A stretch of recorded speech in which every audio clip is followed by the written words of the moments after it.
Welcome to Sri Vagdevi Taro.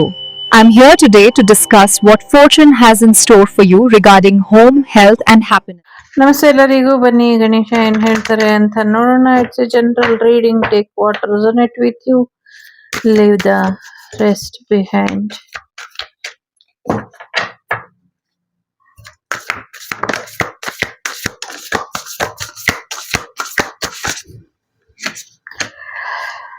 Okay, first ಚಕ್ರನ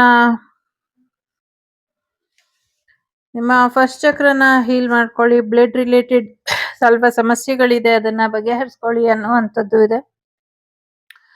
ನಿಮ್ಮ crown ಚಕ್ರ ಮತ್ತೆ ರೂಟ್ ಚಕ್ರ ಎರಡರಲ್ಲೂ ಸ್ವಲ್ಪ ಸಮಯ ಬೇಕಾಗತ್ತೆ.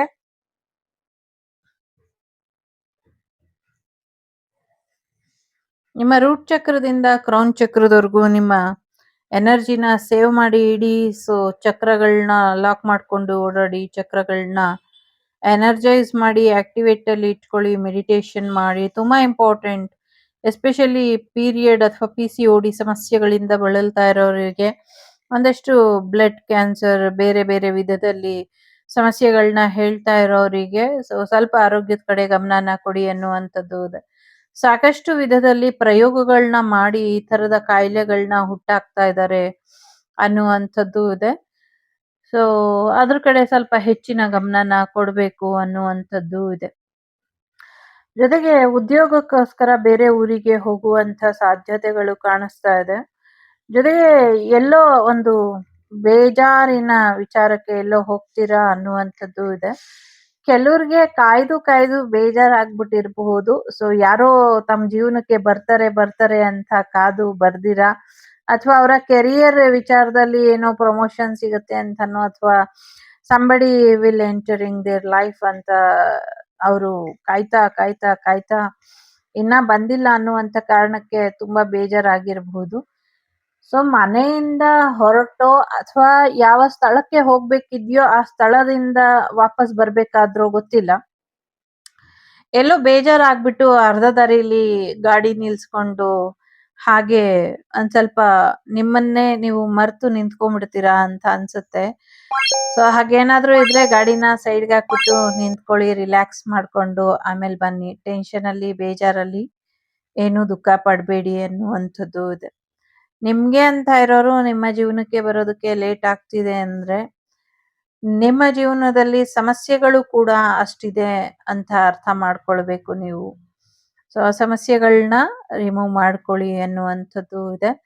ಸದ್ಯಕ್ಕೆ ಪ್ರಯಾಣ ಬೇಡ ಅನ್ನುವಂಥದ್ದು ಇದೆ. ಸೊ ಪ್ರಯಾಣ ಬೇಡ ಅನ್ನುವಂಥದ್ದು ಇದೆ. ಎಸ್ಪೆಷಲಿ ಯಾವ್ದಾದ್ರು ಉತ್ತರ ಭಾರತದ ಕಡೆ ಯಾತ್ರೆ ಹೋಗ್ಬೇಕು ಅನ್ಕೊಂಡಿದ್ರೆ ಹೋಗ್ಬೇಡಿ ಅನ್ನುವಂಥದ್ದು ಇದೆ. ಒಂದಷ್ಟು ನೆಗೆಟಿವಿಟಿ ಇದೆ, ಆ ನೆಗೆಟಿವಿಟಿನ ತೋರಿಸ್ತಾ ಇದೆ, ಅದನ್ನ ಸರಿಪಡಿಸ್ಕೊಳ್ಳಿ ಅನ್ನುವಂಥದ್ದು ಇದೆ. ಹೋಗೋ ಬರೋ ದಾರಿಲಿ ಮಾಡಿರುವಂತ ಪ್ರಯೋಗಗಳನ್ನ ತಕ್ಕೊಳ್ಳಿ ಅನ್ನುವಂಥದ್ದು ಕೂಡ ಇದೆ. ಸೊ ತುಂಬಾ ಇಂಪಾರ್ಟೆಂಟ್ ಇದೆ. ಒಂದಷ್ಟು ರಾಕ್ಷಸರನ್ನ ಕಂಟ್ರೋಲ್ ಅಲ್ಲಿ ಇಡುವಂಥದ್ದು ಇಡಿ ಅನ್ನುವಂಥದ್ದು ಇದೆ. ಒಂದು ಮರದ ಕೆಳಗೆ ಬಸವನ ಬಲಿ ಕೊಟ್ಟು ಏನೋ ಸಮಸ್ಯೆನ ಮಾಡಿದ್ದಾರೆ.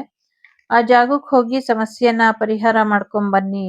ಬಸವಣ್ಣಂಗೆ ಏನೋ ತೊಂದ್ರೆ ಮಾಡಿದ್ದಾರೆ, ಒಂದ್ ಮರದ ಹತ್ರ ಹೋಗಿ ಬಸವಣ್ಣಂಗೆ ತೊಂದ್ರೆ ಆಗ್ಲಿ ಅಂತ ಇನ್ನೊಂದು ಆ ಬಸವನ್ನ ಬಲಿ ಕೊಟ್ಟಿದ್ದಾರೆ, ಇದನ್ನ ನೋಡ್ಕೊಳ್ಳಿ ಅನ್ನುವಂಥದ್ದು ಇದೆ. ಜೊತೆಗೆ ಒಂದು ಮರದ ಕೆಳಗೆ ಶಿವಲಿಂಗದ ಜೊತೆಗೆ ಪಶುಪತಿ ನಾಯಕ ಅಂದ್ರೆ ಹಸುವಿನ ಹಿಂದೆ, ಬಸವಣ್ಣನ ಹಿಂದೆ ನಂದಿ ಮತ್ತೆ ಶಿವ ಇಬ್ರು ನಿಂತಿರೋ ಅಂಥದ್ದು ವಿಗ್ರಹ ಸಿಗತ್ತೆ ಅನ್ನುವಂಥದ್ದು ಇದೆ. ಅದು ಸಿಕ್ಕದ ಮೇಲೆ ನಿಮ್ ಜೀವನದಲ್ಲಿ ಇನ್ನ ಹೆಚ್ಚಿನ ಒಳಿತಾಗತ್ತೆ ಅನ್ನುವಂಥದ್ದು ಇದೆ. ದೇವಿನ ಕರ್ಕೊಂಡು ಹೋಗ್ತಾ ಇದ್ದೀರಾ, ತಿರುಗಿಸ್ತಾ ಇದ್ದೀರಾ, ಎಲ್ಲ ಮಾಡ್ತಿದ್ದೀರಾ, ಆದ್ರೆ ದೇವಿಗೆ ಬೇಕಾದಂತ ಸಂತೃಪ್ತಿಯ ನಗುನ ನೀವು ತರ್ಸಕ್ಕೆ ಸಾಧ್ಯನೇ ಆಗಿಲ್ಲ. ಬರೀ ದೇವಿ ನಿಮ್ ಕರ್ತವ್ಯ ಮುಗಿಲಿ, ನಿಮ್ಮ ಮತ್ತು ದೇವಿಯ ನಡುವೆ ಇರುವಂತ ಕರ್ಮ ಕಳಿಲಿ ಅಂತಷ್ಟೇ ಇದ್ ಮಾಡ್ತಿದೆ. ದೇವಿನ ಚೆನ್ನಾಗಿ ನೋಡ್ಕೊಳ್ತಿಲ್ಲ, ಸಾಕಷ್ಟು ಅವಮಾನ ಆಗ್ತಾ ಇದೆ ಅನ್ನುವಂಥದ್ದು ಇದೆ. ಯಾಕೆ ಈ ಮಾತಿದೆ? ಇದೆಲ್ಲರಿಗೂ ಅಲ್ಲ, ಕೆಲವರಿಗೆ. ಇನ್ ಕೆಲವರಿಗೆ ನೀವೇನ್ ಪೂಜೆ ಮಾಡ್ತಿದ್ದೀರಾ ಅದು ದೇವರವರೆಗೂ ಹೋಗಿ ತಲುಪ್ತಾನೆ ಇಲ್ಲ. ಶುದ್ಧ ಮನಸ್ಸಿನಿಂದ, ಶುದ್ಧತೆಯಿಂದ ಮಾಡಿ ಪೂಜೆನ ಅನ್ನುವಂಥದ್ದು ಇದೆ. ಮನಶುದ್ಧಿ, ಆತ್ಮಶುದ್ಧಿ, ದೇಹ ಶುದ್ಧಿ ಮತ್ತೆ ವಾತಾವರಣ ಶುದ್ಧಿ ಇದ್ಯಾವುದೂ ಇಲ್ಲ. ಎಲ್ಲ ರೀತಿಲೂ ಶುದ್ಧವಾಗಿ ಇಟ್ಕೊಂಡು ಪೂಜೆನ ಮಾಡಿ ಅನ್ನುವಂಥದ್ದು ಇದೆ. ಪೂಜೆಯ ವಿಚಾರಕ್ಕೆ ಏನ್ ಅಡ್ಡಿ ಆತಂಕ ಮಾಡಿದ್ದಾರೆ ಅದನ್ನ ಸರಿಪಡಿಸ್ಕೊಳ್ಳಿ ಅನ್ನುವಂಥದ್ದು ಇದೆ. ಯಾರಿಗೋ ಬಟ್ಟಿ ಬಿದ್ದಿದೆ, ಆ ಬಟ್ಟಿ ಬಿದ್ದಿರೋದನ್ನ ಸರಿಪಡಿಸ್ಕೊಳ್ಳಿ. ಬಟ್ಟಿ ಬೀಳದೆ ಇರೋ ಹಾಗೆ ಕೆಲವರು ರಿಂಗನ್ನ ಹಾಕೊಳ್ತಾರೆ. ಆ ತರ ರಿಂಗನ್ನ ಹಾಕೊಳ್ಳಿ, ಅಥವಾ ಸಮಥಿಂಗ್ ಏನಾದ್ರು ರೆಮಿಡಿ ಮಾಡ್ಕೊಳಕ್ಕಿದ್ರೆ ಮಾಡ್ಕೊಳ್ಳಿ ಅನ್ನುವಂಥದ್ದು ಇದೆ.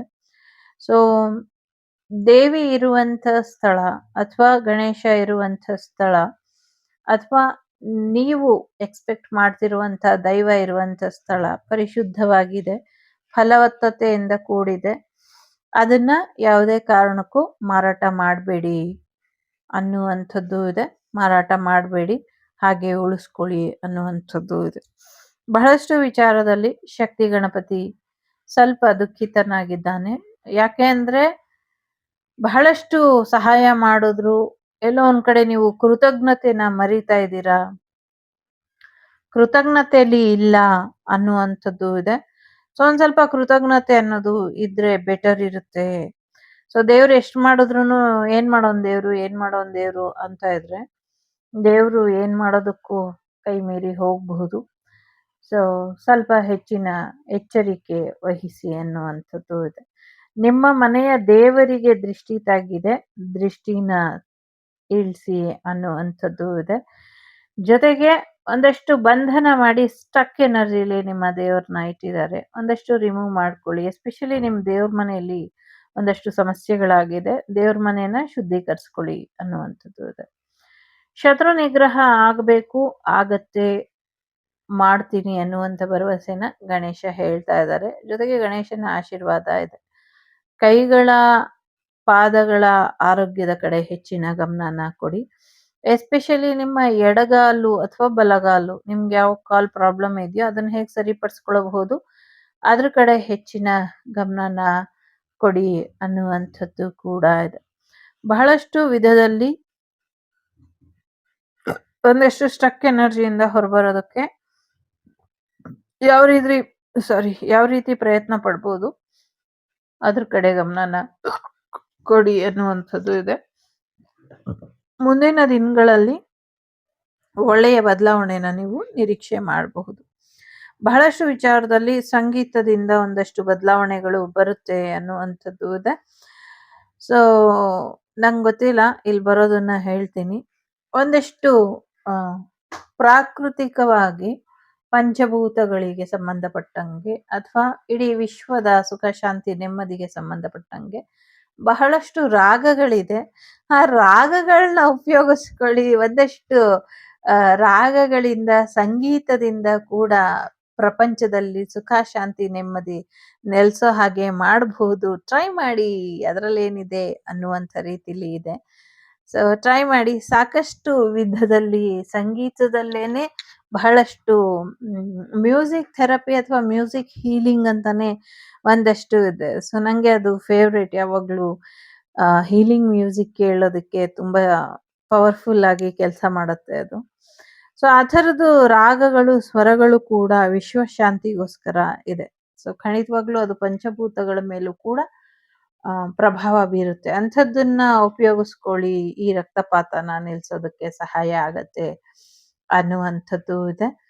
ಸೊ ಕೆಲವ್ರಿಗೆ ಮಾರಣಾಂತಿಕ ಕಾಯಿಲೆಗಳು ಅಂತ ಏನ್ ಕರೀತಾರೆ, ಸೊ ಅದು ಎಲ್ಲವೂ ಕೂಡ ವಾಸಿ ಆಗುತ್ತೋ ಇಲ್ವೋ, ಬಟ್ ಬೆಟರ್ಮೆಂಟ್ ನೋಡೋದಕ್ಕೆ ಯೂಟ್ಯೂಬ್ ಅಲ್ಲಿ ಸಾಕಷ್ಟು ಆಯಾ ಕಾಯಿಲೆಗೆ ಸಂಬಂಧಪಟ್ಟಂಗೆ ಸಬ್ಮಿನಲ್ ಮ್ಯೂಸಿಕ್ಸ್ ಸಿಗ್ತಾ ಇರುತ್ತೆ. ಎಲ್ಲವೂ ಕೂಡ ಫ್ರೀ ಇರುತ್ತೆ, ಮ್ಯಾಕ್ಸಿಮಮ್ ಫ್ರೀ ಇರುತ್ತೆ, ಕೆಲವ್ದು ಪೇಯ್ಡ್ ಇರುತ್ತೆ. ಅದನ್ನೆಲ್ಲ ನೀವು ಹಾಕೊಂಡು ಕೇಳಿದ್ರು ಕೂಡ ಅದರಿಂದ ನಿಮ್ಗೆ ಬೆನಿಫಿಟ್ ಸಿಗುತ್ತೆ. ಸೊ ಮ್ಯೂಸಿಕ್ ಕಲೀರಿ, ಕಲಿಸಿ ಅನ್ನುವಂಥದ್ದು ಕೂಡ ಇದೆ. ಯಾರಿಗೋ ಬಂಗಾರದ ಬಳೆಗಳು ಬರುವಂತ ಸಾಧ್ಯತೆಗಳು ಕೂಡ ಇದೆ. ಸೊ ಮತ್ತೆ ಮತ್ತೆ ಅದೇ ತಪ್ಪು, ಮತ್ತೆ ಮತ್ತೆ ಅದೇ ಬದಲಾವಣೆ, ಇನ್ನ ವ್ಯರ್ಥ. ಸೊ, ಇನ್ನ ನಿಮ್ಮನ್ನ ಕರ್ಕೊಂಡು ಹೋಗೋದಕ್ಕಾಗ್ಲಿ, ನಿಮ್ಮನ್ನ ಕೂರ್ಸಿ ಮೆರೆಸೋದಕ್ಕಾಗ್ಲಿ ಯಾರು ಇರೋದಿಲ್ಲ ಅನ್ನುವಂಥದ್ದು ಇದೆ. ಸೊ, ನಿಮ್ಮನ್ನ ಮೆರೆಸೋದಕ್ಕೂ ಯಾರು ಇರೋದಿಲ್ಲ, ನಿಮ್ಮನ್ನ ಕೂರ್ಸ್ಕೊಂಡು ಓಡಾಡ್ಸೋದಕ್ಕೂ ಯಾರು ಇರೋದಿಲ್ಲ. ಸೊ, ಇನ್ನೇನಿದ್ರು ವಾಸ್ತವಕ್ಕೆ ಬರ್ತೀರಾ ಅನ್ನುವಂಥದ್ದು ಇದೆ. ವಾಸ್ತವದ ಹಾದಿ ಅಷ್ಟೇ. ಸೊ, ನೀವು ಹಾದಿ ತಪ್ಪಿ ಆಯ್ತು ಅನ್ನುವಂಥದ್ದು ಇದೆ. ಸೊ, ಎಷ್ಟು ಸತಿನೂ ಎಷ್ಟು ಸಾರಿ ಎಷ್ಟು ಬಾರಿ ಹೇಳಿದ್ರು ನಿಮ್ಮ ಡೈರೆಕ್ಷನ್ ಯಾವುದು, ನೀವು ಯಾವ ದಿಕ್ಕಲ್ಲಿ ಹೋಗ್ಬೇಕು, ಯಾವುದು ಸರಿಯಾದ ದಾರಿ ಅಂತ ಎಷ್ಟು ತೋರ್ಸ್ಕೊಟ್ರುನು ನೀವು ಹೋಗ್ಲೇ ಇಲ್ಲ ಅಥವಾ ಆ ದಾರಿನ ಆಯ್ಕೆನೆ ಮಾಡ್ಕೊಳ್ಳಿಲ್ಲ. ಸೊ, ಎಷ್ಟು ಸತಿ ಕರ್ಕೊಂಡು ಹೋಗ್ಬಿಟ್ರುನು ವಾಪಸ್ ಬಂದ್ರಿ ನಿಮ್ಮದೇ ಆದ ಮೂರ್ಖತನದಿಂದ. ಸೊ, ಯಾವಾಗ್ಲೂ ಹಿಂದೆ ತಿರುಗಿ ನೋಡ್ತಾ ಟೈಮ್ ವೇಸ್ಟ್ ಮಾಡಬೇಡಿ. ಜೀವನದಲ್ಲಿ ಆಗಿದ್ದು ಆಗೋಯ್ತು. ಈಗ ಮುಂದುವರಿಯೋದ್ರ ಕಡೆ, ಮುಂದಿನ ಜೀವನದ ಕಡೆ ಹೆಚ್ಚಿನ ಗಮನನ ಕೊಡ್ಬೇಕು. ಮುಂದಿನ ಜೀವನದ ಕಡೆ ಗಮನನ ಕೊಡ್ತಾ ಇಲ್ಲ. ಹಿಂದೆ ಇದ್ದಂಥ ಲೈಫ್ ಸ್ಟೈಲನ್ನೇ ನೀವು ಬಯಸ್ಕೊಂಡು ಅಲ್ಲೇ ಕೂತಿದ್ದೀರ. ಬಟ್ ಎಲ್ಲೋ ಒಂದ್ ಕಡೆ ಕೃಷ್ಣನಿಂದ ನಿಮ್ಗೆ ಪರಿಹಾರ ಸಿಗಬಹುದು. ಅದ್ ಬಿಟ್ರೆ ನಿಮ್ಗೆ ಮುಂದಿನ ದಿನಗಳಲ್ಲಿ ದಾರಿ ತಪ್ಪೋದು ಕಠಿಣವಾಗಿ ಇದೆ. ಸೊ, ನೀವು ಸರಿಯಾದ ದಾರಿಯಲ್ಲಿ ಇನ್ನ ಹೋಗೋದು ಕಷ್ಟ ಇದೆ. ಯಾಕೆಂದ್ರೆ ಶತ್ರುಗಳು ನಿಮ್ಮ ಹಾದಿನ ತಪ್ಸಿ ಆಗಿದೆ. ಸೊ, ನೀವು ಹೋಗ್ಬೇಕಾಗಿದ್ದಂತ ಸ್ಥಳಕ್ಕೆ ಬೇರೆಯವ್ರು ಹೋಗಿ ಆಗಿದೆ ಅನ್ನುವಂಥದ್ದು ಇದೆ. ಸುಬ್ರಹ್ಮಣ್ಯನ ಆಶೀರ್ವಾದನ ಪಡ್ಕೊಳ್ಳಿ. ಸೊ, ಮುಂದುವರಿಬೇಕು ಅಂತ ಅಂದ್ರೆ ಎಲ್ಲಾನು ಬಿಟ್ಬಿಟ್ಟು ಮುಂದುವರಿರಿ. ಇಲ್ಲ ಹೇಗಿರ್ತಾರೋ ಹಾಗಿರಕ್ ಬಿಟ್ಬಿಟ್ಟು ನಿಮ್ ಪಾಡಿಗೆ ನೀವು ಬಂದ್ಬಿಡಿ ಅನ್ನುವಂಥದ್ದು ಕೂಡ ಇದೆ ಯಾರಿಗೋ ಇಲ್ಲಿ ಸಂದೇಶ. ಸೊ, ಒಳ್ಳೇದಾಗ್ಲಿ. ಎಲ್ಲವೂ ಕೂಡ ವ್ಯರ್ಥ ಆಗಿದೆ ಅನ್ನುವಂಥದ್ದು ಇದೆ. ಜೊತೆಗೆ ಕೆಲವ್ರಿಗೆ ರೀಬರ್ತ್ ಬರುವಂತ ಸಾಧ್ಯತೆ ಅತಿ ಶೀಘ್ರದಲ್ಲೇ ಇದೆ ಅನ್ನುವಂಥದ್ದು ಇದೆ. ಸೊ, ರೀಬರ್ತ್ ಎನರ್ಜಿ ಬರುವಂಥದ್ದು ಇದೆ. ಬಹಳಷ್ಟು ವಿಚಾರಗಳಲ್ಲಿ ಹೆಚ್ಚಿನ ಅನುಕೂಲಗಳು ಮುಂದಿನ ದಿನಗಳಲ್ಲಿ ಆಗುತ್ತೆ ಅನ್ನುವಂಥದ್ದು ಇದೆ. ಮಗುವಿನ ಹೆಸರಲ್ಲಿ ಪೂಜೆ ಪುನಸ್ಕಾರ ನಾಮಕರಣ ಈ ತರ ಆಗುವಂಥದ್ದು ಇದೆ. ಬಾಣಂತಿ ಮತ್ತು ಮಗುವಿಗೆ ಒಂದಷ್ಟು ಪ್ರಯೋಗಗಳನ್ನ ಮಾಡಿದ್ದಾರೆ. ಅದನ್ನ ರಿಮೂವ್ ಮಾಡಿ ಅನ್ನುವಂಥದ್ದು ಇದೆ. ಯಾವುದೋ ಒಂದು ಬೆಟ್ಟದ ಮೇಲೆ ದೇವರ ಪಾದ ಮಾತ್ರ ಇದೆ. ಅಂತ ಸ್ಥಳಕ್ಕೆ ಯಾವುದೋ ಒಂದು ಹೆಣ್ಮಗು ಅಂದ್ರೆ ಇವಾಗ ಕರೆಂಟ್ಲಿ ಅವರು ಮಗುವಾಗಿದೆ. ಸೊ, ಅವ್ರೇನೋ ಹರಕೆ ಮಾಡ್ಕೊಂಡು ತೀರ್ಸಿಲ್ಲ. ಅದನ್ನ ತೀರ್ಸ್ಕೊಂಡ್ ಬನ್ನಿ, ಇದರಿಂದ ಖಂಡಿತವಾಗ್ಲೂ ಒಳ್ಳೇದಾಗತ್ತೆ ಅನ್ನುವಂಥದ್ದು ಇದೆ. ಸೊ, ಕಣ್ಣೀರ್ ಹಾಕಿಸ್ಬೇಡಿ, ಬಾಣಂತಿರ್ ಕೈಲಿ ಕಣ್ಣೀರ್ ಹಾಕಿಸ್ಬೇಡಿ ಎಸ್ಪೆಷಲಿ ಅನ್ನುವಂಥದ್ದು ಇದೆ. ಸೊ, ನಿಮ್ಮ ಲೈಫಲ್ಲಿ ಇರುವಂಥ ಫೀಮೇಲ್ ಪರ್ಸನ್ ವರ್ಷನ್ ಯಾರಿದ್ದಾರೆ ಅವರಿಂದ ಒಂದಷ್ಟು ಅವ್ರೇನೋ ಹೇಳ್ಬೇಕು ಅನ್ಕೊಂಡಿದ್ದಾರೆ ನಿಮ್ಗೆ. ಗೈಡೆನ್ಸ್ ಇರ್ಬಹುದು, ಮಾರ್ಗದರ್ಶನ ಇರ್ಬಹುದು. ಏನೋ ಹೇಳ್ತಾರೆ, ಅದನ್ನ ಕೇಳಿಸ್ಕೊಳ್ಳಿ. ಅದನ್ನ ನಿಮ್ಗೆ ಇಷ್ಟ ಆಗುತ್ತೋ ಇಲ್ವೋ ಅದು ಸೆಕೆಂಡ್ರಿ. ಫಸ್ಟ್ ಅವ್ರು ಏನ್ ಹೇಳ್ತಾರೆ ಅದನ್ನ ಕೇಳಿಸ್ಕೊಳ್ಳಿ ಅನ್ನುವಂಥದ್ದು ಇದೆ. ಯಾರೋ ತುಂಬಾ ನೆನೆಸ್ಕೊಳ್ತಾ ಇದ್ದೀರಾ. ಮತ್ತೆ ಮುಂದಿನ ದಿನಗಳಲ್ಲಿ ಎಸ್ಪೆಷಲಿ ಮಕ್ಕಳಿಗೆ ಅಥವಾ ಪ್ರೆಗ್ನೆಂಟ್ ಇರೋರಿಗೆ ಅಥವಾ ಲೇಡೀಸಿಗೆ ಅಥವಾ ಬಾಣಂತಿಯರಿಗೆ ಆಹಾರದ ಕೊರತೆ ಉಂಟಾಗತ್ತೆ. ಅವರಿಗೆ ಸರಿಯಾದ ರೀತಿಯಲ್ಲಿ ಊಟ ತಿಂಡಿಗಳನ್ನ ಕೊಡಿ, ನೋಡ್ಕೊಳ್ಳಿ ಅನ್ನುವಂಥದ್ದು ಇದೆ. ಬಿರುಗಾಳಿ ಸಹಿತ ಮಳೆ ಬರುವಂತ ಸಾಧ್ಯತೆ ಇದೆ. ಸಾಕಷ್ಟು ಮರ ಗಿಡಗಳು ಭೂಮಿ ಪಾಲಾಗತ್ತೆ. ಸೊ, ಗಿಡ ಫಲ ಅಥವಾ ಹಣ್ಣುಗಳು ಅಥವಾ ತರಕಾರಿಗಳು ಏನ್ ಅರ್ಧಂಬರ್ಧಂ ಆಗಿರುತ್ತೆ ಅದನ್ನೆಲ್ಲ ವೇಸ್ಟ್ ಮಾಡಬೇಡಿ. ಅದು ಅರ್ಧ ಆಗಿದ್ರು ಪೀಚಲ್ಲಿದ್ರು ಕೂಡ ಅದನ್ನ ಶೇಖರಿಸಿ ಇಡಿ. ಅದೆಲ್ಲ ಉಪಯೋಗಕ್ಕೆ ಬರುತ್ತೆ. ಕೆಲವೆಲ್ಲ ಔಷಧಿಯ ರೂಪದಲ್ಲಿ ಉಪಯೋಗಕ್ಕೆ ಬರುತ್ತೆ. ಇನ್ ಕೆಲವೆಲ್ಲ ಒಂದಷ್ಟು ಬೇರೆ ರೀತಿಲೇನೆ ಸಹಾಯಕ್ಕೆ ಬರುತ್ತೆ. ಹಣ್ಣುಗಳು ಮುಂದಿನ ದಿನಗಳಲ್ಲಿ ಬೇಕಾಗತ್ತೆ ಅನ್ನುವಂಥದ್ದು ಇದೆ. ಒಂದು ದೊಡ್ಡದಾದಂಥ ಫ್ರೀಜರ್ ತರ ರೂಮ್ ಮಾಡ್ಬಿಟ್ಟು ಅದರಲ್ಲಿ ಎಲ್ಲ ಹಣ್ಣು ತರಕಾರಿಗಳು ಅಥವಾ ಮಳೆ ಬಂದು ಹಾಳಾಗಿದ್ದಂಥದ್ದನ್ನೆಲ್ಲ ಶೇಖರಿಸಿ ಇಡಿ. ಮುಂದಿನ ದಿನಗಳಲ್ಲಿ ಬೇಕಾಗತ್ತೆ ಅಥವಾ ಅದನ್ನ ಬೇರೆಯವ್ರಿಗೆ ಕೊಡೋದಕ್ಕಾದ್ರೂ ಬೇಕಾಗತ್ತೆ ಅನ್ನುವಂಥದ್ದು ಇದೆ. So, it's a general reading, not sure ಯಾವಾಗ ಏನು ಅನ್ನುವಂಥದ್ದು. ನಾನು ಅಷ್ಟೊಂದು ಎಫರ್ಟ್ ಹಾಕಿ ನೋಡಕ್ ಹೋಗಲ್ಲ. ಸೊ ಹಾಗೆ ರ್ಯಾಂಡಮ್ ಆಗಿ ಬಂದಿದ್ದನ್ನ ಹೇಳ್ತಾ ಇದ್ದೀನಿ. ಜೊತೆಗೆ ಎಲ್ಲಾದ್ರ ಬಗ್ಗೆ ಯೋಚನೆ ಮಾಡ್ತಾ ಟೈಮಿಗೆ ಸರಿಯಾಗಿ ಊಟ ಮಾಡ್ತಾ ಇಲ್ಲ. ಊಟ ಮಾಡಿ ಅನ್ನುವಂಥದ್ದು ಇದೆ. ಸೊ ಊಟ ಮಾಡಿ, ಇದರಿಂದ ನೀವು ಚೆನ್ನಾಗಿದ್ರೆ ಸಾಕಷ್ಟು ಜನರು ನಿಮ್ಮಿಂದ ಒಳಿತಾಗ್ತಾರೆ. ಫಸ್ಟ್ ನೀವು ಚೆನ್ನಾಗಿ ಊಟ ಮಾಡಿ. ಏನೋ ಮಳೆ ಬಂತು, ಬೆಳೆ ನಷ್ಟ ಆಯ್ತು ಅಂತ ಊಟ ಬಿಟ್ಟು ದುಃಖ ಪಟ್ಕೊಂಡು ಕೂರಬೇಡಿ. ಸೊ ಆ ಬೆಳೆಗೆ ಅದೇ ರೀತಿ ಎಂಡಿಂಗ್ ಬರ್ದಿದ್ದ ಭಗವಂತ, ಹಾಗಾಯ್ತು. ಸೊ ಈಗ ನೆಕ್ಸ್ಟ್ ಒಳ್ಳೇದಾಗತ್ತೆ, ಏನು ಕಡಿಮೆ ಆಗೋದಿಲ್ಲ. ಸೊ ಚೆನ್ನಾಗೇ ಇರ್ತೀರಾ, ಒಳ್ಳೇದಾಗತ್ತೆ. ಸೊ ಹಾಗಾಗಿ ಚೆನ್ನಾಗಿರಿ. ಮಕ್ಳ ಬಗ್ಗೆ ಚಿಂತೆ ಮಾಡಬೇಡಿ. ಯಾರ್ದೋ ಒಂದು ಮದುವೆ ವಿಚಾರದಲ್ಲಿ ಯೋಚನೆ ಮಾಡ್ತಿದ್ದೀರಾ, ಖಂಡಿತವಾಗ್ಲೂ ಮದುವೆ ಆಗತ್ತೆ ಅನ್ನುವಂಥದ್ದು ಇದೆ. ಸಿಂಗಲ್ ಪೇರೆಂಟ್ ವಿಚಾರದಲ್ಲಿ ಮ್ಯಾರೇಜ್ ಬಗ್ಗೆ ಯೋಚನೆ ಮಾಡ್ತಿದ್ದೀರಾ, ಅದು ಕೂಡ ಆಗತ್ತೆ. ರಿಯೂನಿಯನ್ ಎನರ್ಜಿಲಿ ವೇಟ್ ಮಾಡ್ತಿರೋರ್ಗೂ ಕೂಡ ರಿಯೂನಿಯನ್ ಆಗತ್ತೆ ಅಂತ ಇದೆ. ಸೊ ಎಸ್ಪೆಷಲಿ ನಿಮ್ಮ ಮದ್ವೆಲಿ ಊಟ ಮಾಡಕ್ಕಾಗದಿರೋ ಅಷ್ಟು ಮಳೆ ಬರುತ್ತೆ. ಯಾರು ಊಟ ಮಾಡಕ್ಕಾಗಲ್ಲ, ಅಷ್ಟು ದೊಡ್ಡ ಮಳೆ ಬರುತ್ತೆ. ಹಾಗಾಗಿ ಓಪನ್ ಸ್ಪೇಸ್ ಅಲ್ಲಿ ಮ್ಯಾರೇಜ್ ಅನ್ನ ಇಡಬೇಡಿ. ಯಾವ್ದಾದ್ರು ಛತ್ರ ಮಾಡ್ಕೊಳ್ಳಿ. ಓಪನ್ ಸ್ಪೇಸ್ ಅಲ್ಲಿ ಏನಾದ್ರು ನೀವು ಮ್ಯಾರೇಜ್ ಅನ್ನ ಅಥವಾ ಡಿನ್ನರ್ ಅನ್ನ ಇಟ್ಟಿದ್ರೆ ಜೋರ್ ಮಳೆ ಬಂದು ನಿಮ್ಗೆ ಅಲ್ಲಿ ಊಟ ತಿಂಡಿ ಎಲ್ಲ ನಷ್ಟ ಆಗತ್ತೆ. ಮ್ಯಾರೇಜ್ ರಿಚುವಲ್ಸ್ ಅಂದ್ರೆ ಮದ್ವೆ ಶಾಸ್ತ್ರಗಳು ಕೂಡ ಸರಿಯಾದ ರೀತಿಲಿ ಮಾಡ್ಕೊಳ್ಳೋದಕ್ಕೆ ಕಷ್ಟ ಆಗಬಹುದು. ಸೊ ಹಾಗಾಗಿ ಮ್ಯಾರೇಜ್ ಏನಾದ್ರು ಮದುವೆ ವಿಚಾರದಲ್ಲಿ ಓಪನ್ ಏರಿಯಾಲಿ ಮದುವೆ ಮಾಡ್ಕೊಳ್ಬೇಕು ಅಂತಿದ್ರೆ ಇಟ್ಸ್ ಜನರಲ್ ರೀಡಿಂಗ್, ಎಲ್ರಿಗೂ ಅಲ್ಲ.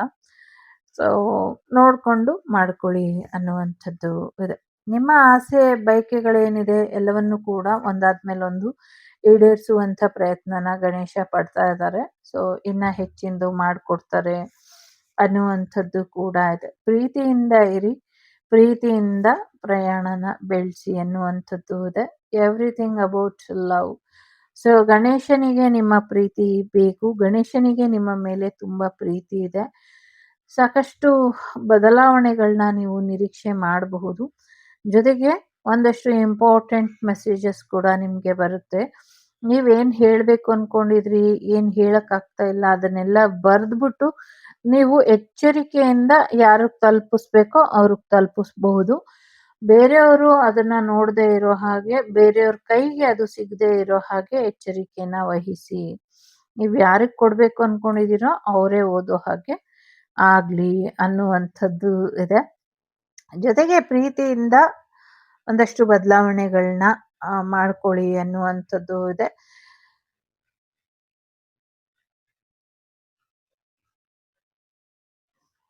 ನಿಮಗೆ ಸಿಗ್ಬೇಕಾಗಿದ್ದಂಥ ಸನ್ಮಾನ ಸಮಾರಂಭಗಳನ್ನ ಕೈ ತಪ್ಪಿಸಿದ್ದಾರೆ. ನಿಮಗ್ ಬರ್ಬೇಕಾಗಿದ್ದಂಥ ಪ್ರಮೋಷನ್ ಅನ್ನ ಕೈ ತಪ್ಪಿಸಿದ್ದಾರೆ ಅನ್ನುವಂಥದ್ದು ಇದೆ. ಊಟ ತಿಂಡಿಲಿ ಒಂದಷ್ಟು ತೊಂದರೆಗಳನ್ನ ಮಾಡ್ತಿದ್ದಾರೆ. ಎಲ್ಲೋ ಪಿಂಡ ಪ್ರದಾನ ಮಾಡಕ್ ಹೋಗ್ತೀರಾ. ಪಿಂಡ ಪ್ರದಾನ ಮಾಡಕ್ ಹೋದಾಗ ಒಂದಷ್ಟು ಸಮಸ್ಯೆಗಳಾಗತ್ತೆ ಪ್ರಾಕೃತಿಕವಾಗಿ. ಮತ್ತೆ ಈಗ ತಲೆಕೆಟ್ಟಿರೋ ಅಂತ ವರ್ಲ್ಡ್ ವಾರ್ ಮಾಡ್ತಿರೋರಿಂದ ಒಂದಷ್ಟು ಸಮಸ್ಯೆಗಳಾಗಬಹುದು. ಸೊ ಸ್ವಲ್ಪ ಹೆಚ್ಚಿನ ಎಚ್ಚರಿಕೆಯನ್ನ ವಹಿಸಿ ಅನ್ನುವಂಥದ್ದು ಇದೆ. ಶಿವಾಲಯಕ್ಕೆ ಹೋಗ್ಬಿಟ್ಟು ಬನ್ನಿ. ಶಿವನಿಗೆ ರುದ್ರಾಭಿಷೇಕ ಮಾಡಿಸಿ, ಸಾಧ್ಯ ಇರೋರು ಶಿವನ ತಾಂಡವ ಸ್ತೋತ್ರ ಪಾರಾಯಣ ಮಾಡೋದನ್ನ ಸ್ವಲ್ಪ ಕಡಿಮೆ ಮಾಡ್ಕೊಳ್ಳಿ. ತಾಂಡವ ಸ್ತೋತ್ರ ಪಾರಾಯಣ ಮಾಡ್ತಿದ್ರೆ ಹೆಚ್ಚು ರೌದ್ರನೇ ನಡೀತಾ ಇರುತ್ತೆ. ಬಟ್ ಸುಮ್ಮನೆ ಹೇಳ್ದೆ ಇಲ್ಲಿ, ಯಾರು ಮಾಡ್ತಿದಾರೋ ಗೊತ್ತಿಲ್ಲ. ಬಟ್ ಶಿವನಿಗೆ ಸಂಬಂಧಪಟ್ಟಂಗೆ ಹೋಮ ಹವನನ ಮಾಡ್ಕೊಳ್ಳೋದ್ರಿಂದ ಖಂಡಿತ ಒಳ್ಳೇದಾಗತ್ತೆ ಅನ್ನುವಂಥದ್ದು ಇದೆ. ಮೃತ್ಯುಂಜಯ ಹೋಮ ಅಥವಾ ರುದ್ರಾಭಿಷೇಕ ಮಾಡ್ಕೊಳ್ಳಿ ಅನ್ನುವಂಥದ್ದು ಇದೆ. ಬಹಳಷ್ಟು ದಿವಸದಿಂದ ಪದೇ ಪದೇ ಬರ್ತಿದೆ, ಒಂದು ನಡೆದಾಡುವಂಥ ದಾರಿಯಲ್ಲಿ ಕಾಡಿನ ಮಧ್ಯದಲ್ಲಿ ಶಿವಲಿಂಗ ದರ್ಶನ ಆಗ್ಬೇಕು, ಅದು ಮೇಲ್ ಬರ್ಬೇಕು, ಇನ್ನ ಬಂದಿಲ್ಲ ಅಂತ. ಸಮಯ ಹತ್ರದಲ್ಲೇ ಇದೆ, ಆದಷ್ಟು ಬೇಗ ಬರುತ್ತೆ ಅನ್ನುವಂಥದ್ದು ಇದೆ. ನಿಮ್ಮ ಪ್ರೀತಿ ಪಾತ್ರರು ಮತ್ತೆ ನಿಮ್ಮ ಎಲ್ಲ ಇಷ್ಟ ದೈವಗಳು ನಿಮ್ ಜೊತೆ ಯಾವಾಗ್ಲೂ ಇರುತ್ತೆ. ಗಣೇಶ ಒಂದಲ್ಲ ಒಂದು ರೂಪದಲ್ಲಿ ನಿಮ್ ಜೊತೆ ಯಾವಾಗ್ಲೂ ಇರ್ತಾರೆ. ಸೊ ಚಿಂತೆ ಮಾಡಬೇಡಿ ಅನ್ನುವಂಥದ್ದು ಇದೆ. ಗಣೇಶನಿಗೆ ತುಂಬಾ ದುಃಖ ಆಗುತ್ತೆ ನೀವತ್ತರೆ, ನೀವು ಬೇಜಾರು ಮಾಡ್ಕೊಂಡ್ರೆ. ಸೊ ಹಾಗಾಗಿ ಬೇಜಾರು ಮಾಡ್ಕೊಳ್ಳೋದಕ್ಕೆ ಹೋಗಬೇಡಿ ಅನ್ನುವಂಥದ್ದು ಇದೆ. ಸಾಕಷ್ಟು ಒಡವೆಗಳ ವಿಚಾರದಲ್ಲಿ ತೊಂದರೆ ಆಗಿರಬಹುದು. ಸೊ ಯೋಚನೆ ಮಾಡಬೇಡಿ. ಈ ವರ್ಷ ಎಷ್ಟಾಗುತ್ತೋ ಅಷ್ಟು ಈಗ ಸದ್ಯದ ಪರಿಸ್ಥಿತಿಯಲ್ಲಿ ಎಷ್ಟಾಗುತ್ತೋ ಅಷ್ಟು ಚಿನ್ನ ಖರೀದಿ ಮಾಡ್ಕೊಳ್ಳಿ. ಯಾಕೆಂದ್ರೆ ಕಡಿಮೆ ಆಗಿದೆ. ಮುಂದಿನ ದಿನಗಳಲ್ಲಿ ತುಂಬಾ ಹೈ ಪೀಕಿಗೆ ಹೋಗುತ್ತೆ. ತುಂಬಾ ಅಂದ್ರೆ ತುಂಬಾ ಹೈ ಪೀಕಿಗೆ ಹೋಗುತ್ತೆ. ಭವಿಷ್ಯತ್ತಿಗೋಸ್ಕರ ಯೋಚನೆ ಮಾಡೋರು ಚಿನ್ನ ಖರೀದಿ ಮಾಡ್ತೀನಿ ಅಂದ್ರೆ ಮಾಡಬಹುದು. ಸೊ ಮಾಡ್ಕೊಳ್ಳಿ, ಒಳ್ಳೇದಾಗತ್ತೆ. ಸೊ ಇದಿಷ್ಟು ನಿಮ್ಗೆ ಬಂದಂತ ಮಾಹಿತಿ ಇಷ್ಟ ಆಯ್ತು ಅಂತ ಅನ್ಕೊಳ್ತೀನಿ. ಈಗ 3 ಕಾರ್ಡ್ ಇಡೋಣ. 3 ಕಾರ್ಡಲ್ಲಿ ಗಣೇಶ ಏನ್ ಹೇಳ್ತಾರೆ ನಿಮ್ಗೆ ನೋಡೋಣ. ಮೊದಲನೇದು, ಎರಡನೇದು, ಮೂರನೇದು. ಸೊ 3 ಬೇಕಾದ್ರೂ ಆಯ್ಕೆ ಮಾಡ್ಕೊಳ್ಳಿ. ಸೊ ನಿಮ್ಗೆ ಬರ್ತಾ ಇರುವಂಥದ್ದು ಡಿವೈನ್ ಗೈಡೆನ್ಸ್ ಇದೆ.